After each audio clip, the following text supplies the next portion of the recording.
Crook County. I've called this county now 3 or 4 times, and I've never got a return phone call. I own property in Crook County now. I made my first phone call, and nothing. No return phone call. Made another phone call. Nobody answered again. So, I totally get people's outrage against government. It's just ridiculous that something that... I'm sitting here, I'm like, this county's never calling me back, blah, blah, blah, and then they call. So, and the lady sounded pretty cool. She's like, it has to be code in the States, so, this blah, blah, blah. Basically, building with earth blocks, that's not gonna be a big deal. It's just like building with normal blocks. With earth bags might be a big deal. So, yeah, I'm ready for a challenge with the state. And this lady sounded like they were totally into that. Like, they're cool with whatever that I can get done legitimately. So, and my shipping containers, basically, I can drop them off and do whatever I want with them. But if I combine them, which basically they're combined already, they're just all parked next to each other in a square. So, basically, like, are they touching? But I don't know. It doesn't sound like it's going to be a hassle. It sounds like they're going to be totally cool. So I'm excited about that. Yay. So it's been a crazy couple days. Expenditures are getting freaking crazy. The lawyer that I was going to use for this patent thing just turned out to be... I can't even communicate with him. That was the $450 guy. So now, just to get it done, I'm going with a $2,000 lawyer. FML. That's just so much damn money. And I just am not a big fan of lawyers. I'm sure you've heard me talk about lawyers, but in this current situation that we all live in, some things, lawyers, it's what they do. And to the tune of $2,000. So there's $2,000 that I didn't have budgeted. I'm just going through like logistics and logistically like what I need out on this property to just do this basic little thing. And like I still don't even know the code requirements for what I need to like be able to down the road be able to use those containers like right where they are. Bam, they are where they are, they're done, they're there. If I at some point like I want to get rid of them or something, whatever, but I don't want to be moving them around the property. That just is... So I'm just deciding where they're going, building the quality enough footings for them, and then they got all these jobs like powerhouse and water purification and rainwater harvesting and agricultural stuff. There's just all these things that are going to be going on in that area. So it's kind of important. And it needs, I need water out there. Literally, the process for water is taking it out there. So when you think through that process, water's heavy. And to have, like, any sort of decent amount of water that can be usable, I need big things of water, right? Okay, so you think about that. Well, nice. You buy a big thing, you fill it full of water, you got it in the back of the truck. Great. How do you get it out of the truck? It's got a little water in it. Oh, well, you need 2 big things to put water in, right? And you shuttle, until I got this rain catchment system going on, it's all about shuttling water out there when I drive out there. So I'll have this giant tank that I can lift, 330 gallon tank that I can lift in and out of my truck by myself.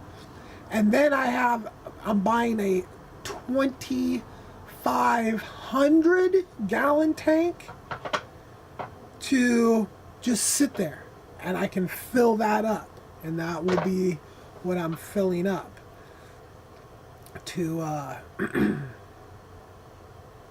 to use out there. And well, how do you get the water from here to there?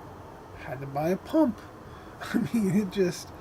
I went into Harbor Freight to get a grease gun for my backhoe, and I had been looking at concrete mixers at Home Depot, and the one I was looking at was like $400. And I went into Harbor Freight, $200, and the one I was looking at was plastic. So I got more capacity metal for less money, like half, $200. I'm now have accumulated like all this stuff another whole batch of stuff that I have to take out there.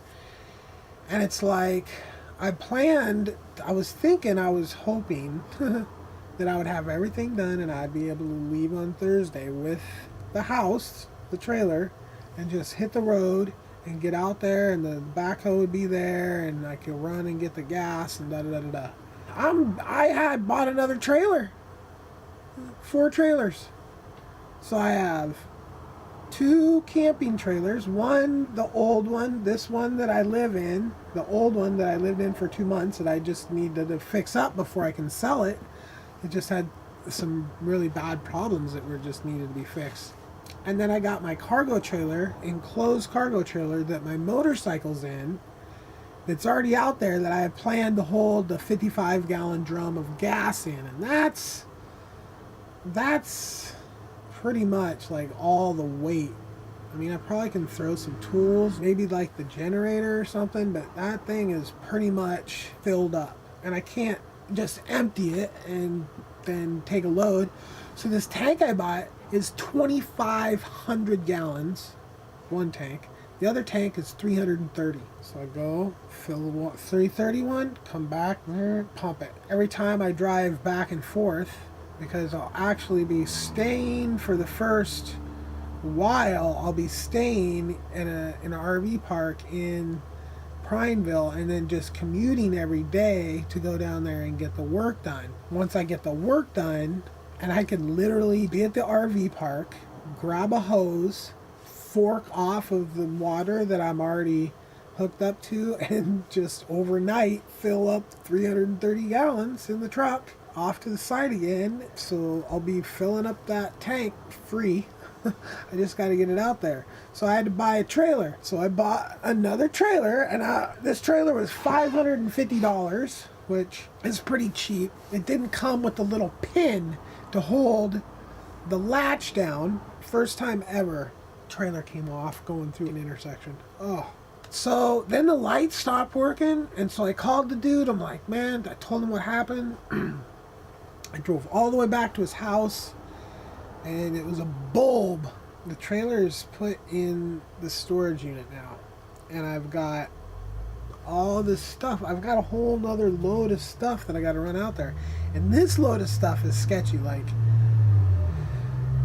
this is stealable stuff. Like, people could just, like, I drop off all these water things and put the generator in the back of the trailer, and I'm hoping it's not like Thiefville out there. I'm really hoping not. It's butted up to a recreational area, so it's like, you know, you could just get random people, not even the neighbors. That's just gonna stress me out until there's water in the cistern and it can't be moved. I mean, if I just estimated the value of all those shipping containers and what's in them, holy cow. I mean, there's like $100,000 worth easily in the shipping containers and the shipping containers. So there's $100,000, and there's a $36,000 backhoe. There's a trailer and a motorcycle. That's another $5,000, and then there's a whole nother camping trailer. There's another $7,000. This trailer here, I'm not leaving this trailer out there for any amount of time. Like, I run to the town, but I'm not going to be like, oh, I'm leaving my trailer and going to, boy, I shouldn't say that. I might have to run back to Portland and grab something and then come back. I'm trying not to have to do that. I'm trying not to leave this trailer, i.e. my cats, on the property overnight by itself.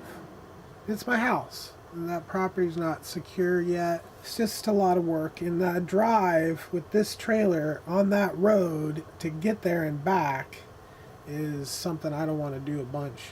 Like, I don't want to be driving in there and out of there with this trailer. If I drive in there, I want to be in there for like at least a month. Going off-road with these things, I got to get some kind of thing out there that's like a porch patio thing to kind of mitigate the transfer of the dust into the trailer off of me.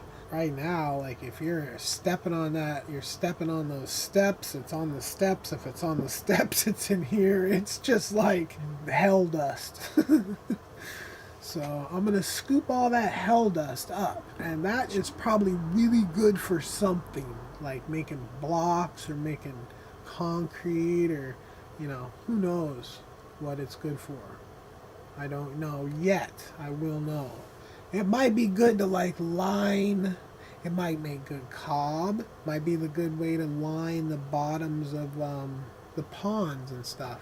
I'm actually thinking about, instead of using like pond liners, like trying to make the ponds like poured earth or rammed earth or some kind of earth, not bind something. You know, like maybe this dirt, when it's all, you know, mashed down, like the water just runs off of it.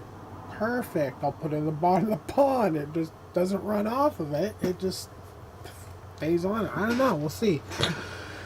I got a lot of testing to do. So I talked to the county, and that was already went into that. Still waiting to hear back from the backhoe, the underwriter.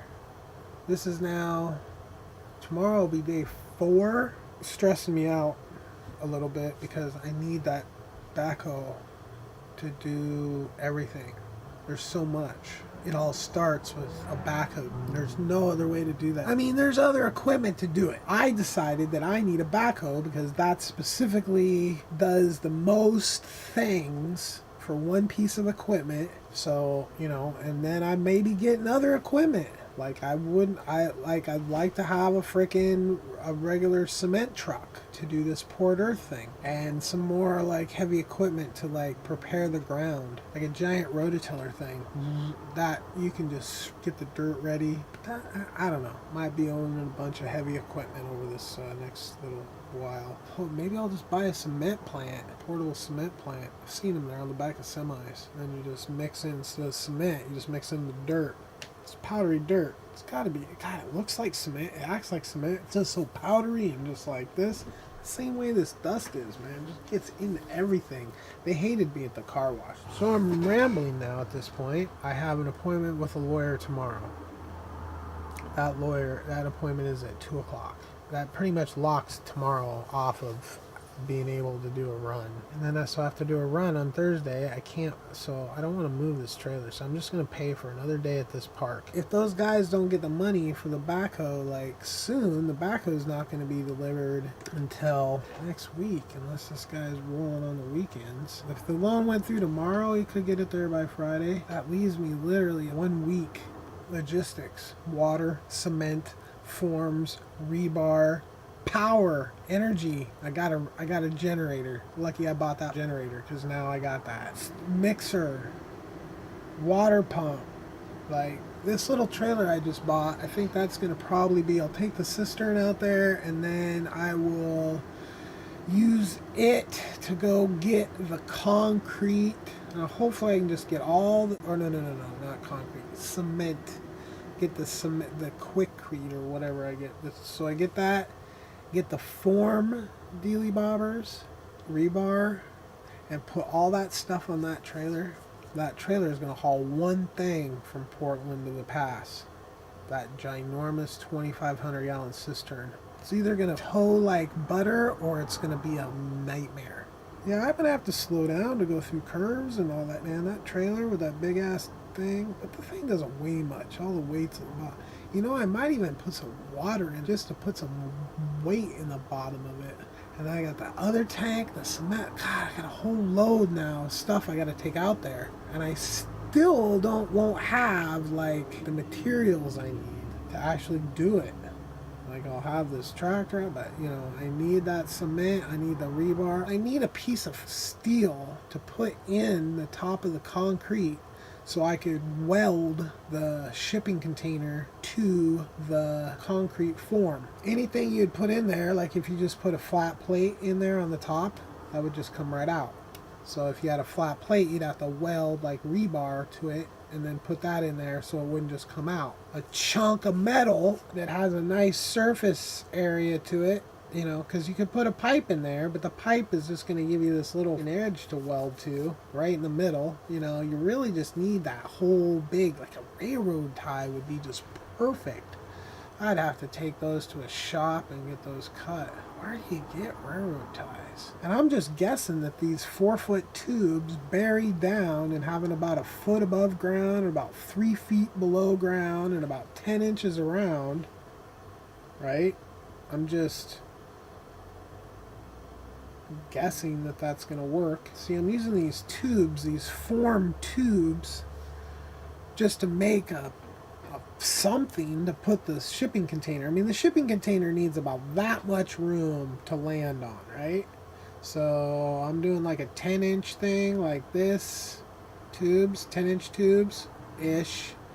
They literally slide in and out of each other, so they're all whack size, not on 10 inches perfect. And bury that down, and then if I put like a cinder block down in the bottom of each one, so I had a round part and then a cinder block and then a cinder block, pour concrete in those, kind of give it like a more of a foot than just a little post. Reason why I'm going to this extent is because the plan is to put the rain roof up on top of these shipping containers, right? So they'll be used as the foundation. I mean, I don't know what the winds are like out there, and I don't know what, but I mean, people just have regular houses out there. That giant roof might create like a whole wing effect or something and be brutal. But I might not do it like a typical roof. I might just do it with one slant all the way down, no peak. The peak is at one end, and it just all runs one way. That way I only have one gutter system. And I can point that roof towards the place where everything's going on, south. And I can literally put my solar panels on top of this roof. There's nothing saying the rainwater can't run on top of the solar panels before it gets onto the roof, and then the solar panels are going to stop the rain from landing on the roof, eventually in the gutter. Aiming that whole roof perfectly to where you want to aim it, which I think is south, and that's, I guess, where the winds predominantly come from, so that would be perfect. You want the winds blowing on the roof on the like that. Yeah, so putting the roof up on top of the shipping containers, just because I'm doing that, they might go, oh, well, your structure has to be tied into the foundation. Okay. So to tie your structure into the foundation, you need to be able to weld the shipping container directly to the piers that you got it sat on. And I'm just engineering all this in my head over what I would think would be, when I start connecting them and all that, that's going to give them so much more strength.